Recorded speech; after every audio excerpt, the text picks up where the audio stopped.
Hi, Jim Van Zant, one of the pastors here, Carlisle United Methodist Church Sermon in 3 Minutes. Thanks for tuning in. Who do you say Jesus is? You know, that's our new 3-part series. Who is Jesus? Who really is Jesus? Some think he's just a historical figure.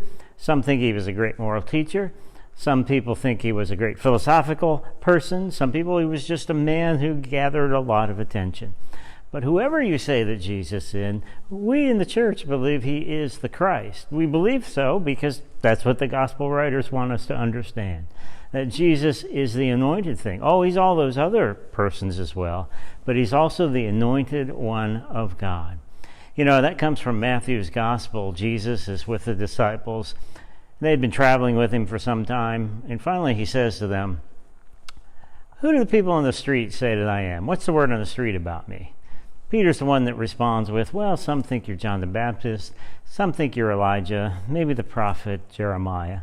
Now you see, John the Baptist had recently been beheaded. He caused quite a stir with his message about repenting and getting ready for the anointed one of God. When he is beheaded, that doesn't mean his message is gone. As a matter of fact, his message was kind of ramping up around Israel, getting a lot of attention of the now 400-year-old last prophecy of the coming of the Messiah. Some think he's Elijah, think Jesus is Elijah. That's because in the last page of Malachi's book, in the last paragraph, in the last sentence, it is promised that Elijah shall return before the Messiah comes again. And Elijah, if you're not familiar with, is one of the only people in the Old Testament who never dies. Scriptures simply say he was taken up. So for him to come back could be within the realm of possibility here. But then Jesus asked the disciples a pointed question: who do you say that I am?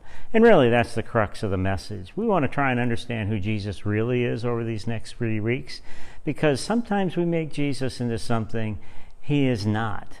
And we really need to know the fundamental things about Jesus, who Jesus really is and who he isn't.